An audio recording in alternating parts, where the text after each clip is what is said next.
What's up, Ragin Nation? How's it going? This is Alex. You watching a Ragin Ronin review. I got a review for you in celebration of the new Godzilla film that I'm going to be watching on Friday in IMAX 3D. I will be reviewing Godzilla. This is the original American Godzilla film, and this came out in 1998. It's directed by Roland Emmerich, and it's written by Dean Devlin, and together they are Centropolis Entertainment. They're the creative team behind Stargate, Universal Soldier, of course this film, and Independence Day. And when I heard that the guys behind Independence Day were going to make a Godzilla film, I got super excited.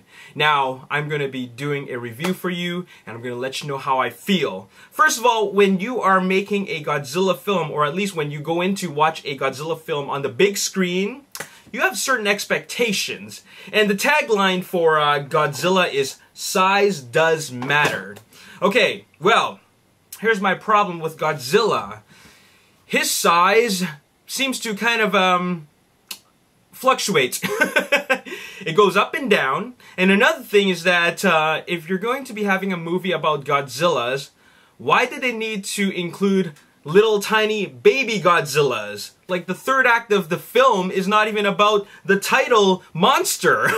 This is a giant monster film. It is a kaiju film. It should be about a giant monster wreaking havoc throughout the city. It shouldn't be about like some kind of competition to Jurassic Park. Okay, we don't need to watch baby Godzillas acting like velociraptors running around Madison Square Garden. Okay, so by having these baby Godzillas in the film, you already contradicted the entire point of this film. So that is a huge flaw in the movie. Another thing about this movie that that is a huge flaw is that this Godzilla seems to be very friendly. You know, I expect some huge destruction, but it seems to be, it doesn't seem to be as destructive as I anticipated.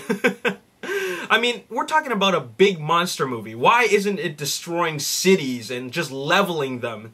So this is a very friendly Godzilla. I mean, he's not as aggressive as I thought he would be. And here's another thing.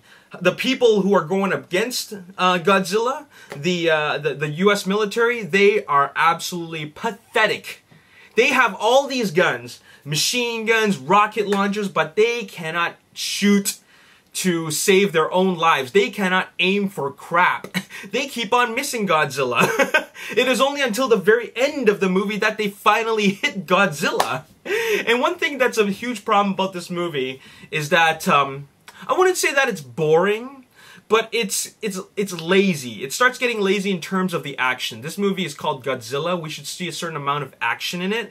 And the problem with the action is that it's all the same. It's always about, you got guys on the ground shooting at Godzilla. You got tanks on the ground shooting at Godzilla. You have helicopters in the air shooting Godzilla. They always seem to miss Godzilla. They can't seem to hit him, but every single action set piece is the same thing. There's nothing creative about any of these scenes, because when you're anticipating the attack, you're like, oh yeah, all right.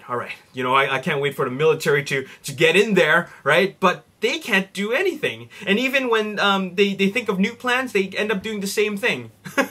The smartest guy who knows how to defeat Godzilla happens to be played by Matthew Broderick, and he's just a terrible actor in this movie. He does the worst performance of his career. I can't stand him. I also can't stand his girlfriend in the movie, who is also you know, they add these characters because they need to create that human element in the movie. And I'm just thinking, get rid of the romance, please. Get rid of the backstory about these characters. We're not here to talk about that. They don't need to even go into that human exposition. All we need to do is see Godzilla destruction, and these guys need to know how to defeat Godzilla, and they don't need to rekindle their previous romance. Come on, man. Let's just this is not a Disney movie, okay? Oh man, there's just so many, like, there's so many of these, like, minor supporting characters, and what they're trying to do is they all have their own cause, and essentially they all come together to bring Godzilla down.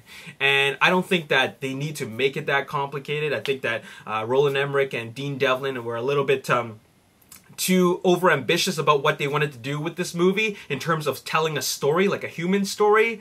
But I think eventually they lost direction of the movie, and because of that, they forgot that they were directing a Godzilla film.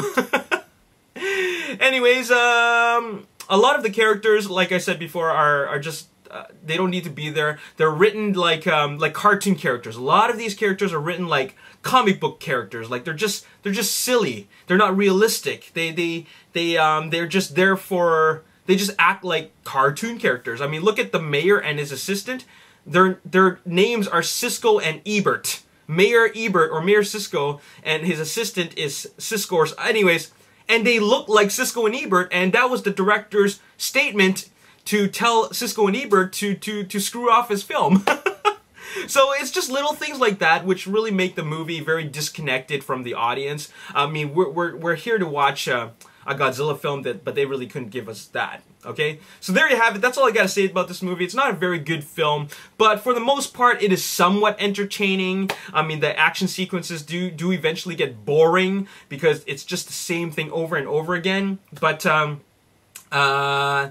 in some ways, it is fun, okay? In some ways, it is fun. There's some really fun moments, but other than that, it's really not a great film. All right, so there you have it. That's all I gotta say in this video. It is a film that I give a 3.5 out of 10. 3.5 out of 10 for the 1998 Godzilla film, and I'm excited to watch the Godzilla film directed by Gareth Evans. That's going to be exciting. Alright, so there you have it. Stay tuned for my review of that film. As always, if you enjoyed this review, hit the like button, subscribe to the YouTube channel, like me on Facebook, The Ragin Nation. Also follow me on Twitter, @RaginNation. My name is Alex Yu. Thanks for watching. I'll see you next time. Peace. Kano says, wow, Days of Future Past is the greatest, most complete, and staggeringly entertaining X-Men movie to date. Incredible movie of the summer. Wow. He also mentions McAvoy.